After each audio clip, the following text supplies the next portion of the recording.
আসসালামু আলাইকুম রহমতুল্লাহি ওবরাকাতু।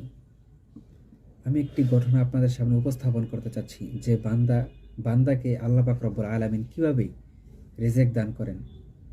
আমরা জানি একটি হাদিস, রাসূল আকরাম সাল্লাল্লাহু আলাইহি ওয়াসাল্লাম বলেছেন, মানুষ যদি আল্লাহ পাক রব্বুল আলামিনকে ভয় করার মতো ভয় করত, তাহলে আল্লাহ পাক রব্বুল আলামিন পশু পাখিকে যেভাবে রিজিক দান করেন, ঠিক সেভাবে মানুষের কাছে রিজিক আসতো।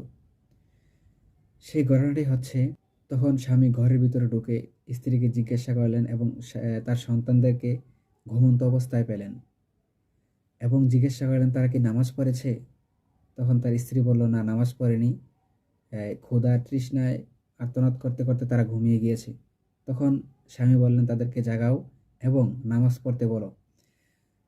তখন তার স্ত্রী তার স্বামীকে বললেন যে, আমি তাদেরকে খাবার খাওয়াইতে পারিনি, আমার কাছে এমন কোনো খাবার ছিল না যে তারা খাবে, এজন্য তারা ঘুমিয়ে পড়েছে। তো এখন যদি আমার কাছে খাবার নাই, এই অবস্থায় আমি তাদেরকে ডাকি, তখন তারা খাবারের জন্য চিৎকার করবে, চিৎকার চেঁচামেচি করবে।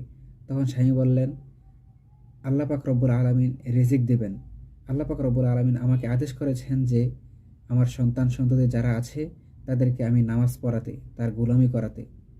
খাবার খাওয়ানো সেটা আমার জন্য আবশ্যক নয়, সেটা আল্লাহ তাআলা রব্বুল আলামিনের আবশ্যক, যে আমি নামাজ পড়ব, আমার মাধ্যমে তিনি আমার সন্তানদেরকে খাবার দিবেন। তখন তারা সবাই একসাথে এই সন্তানদেরকে জাগালেন, একসাথে নামাজ পড়লেন। নামাজের পর দোয়া করলেন। দোয়া শেষ করার সাথে সাথেই হঠাৎ দেখতে পেলেন দরজার কে যেন দরজা কড়া নাড়ছে। তখন দরজা খুলে দেখেন এক এই আমরা সেটাকে বালতি বা থালা বলি, এক থালা, পুরো থালা একদম ফল দিয়ে ভরা। তখন তাকে জিজ্ঞাসা করলেন, আপনি কে? তখন তিনি তার পরিচয় বলেননি, খাবারগুলো দিয়ে চলে গেলেন। দেখেন আল্লাহ পাক রব্বুল আলামিন তার বান্দাকে কিভাবে রিজিক দান করেন।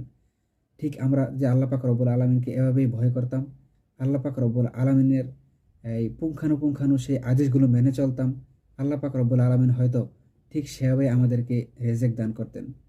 আল্লাহ পাক রব্বুল আলামিনের আমাদেরকে সেই প্রত্যেকটি আদেশ এবং নিষেধ মেনে চলার তৌফিক দান করুক।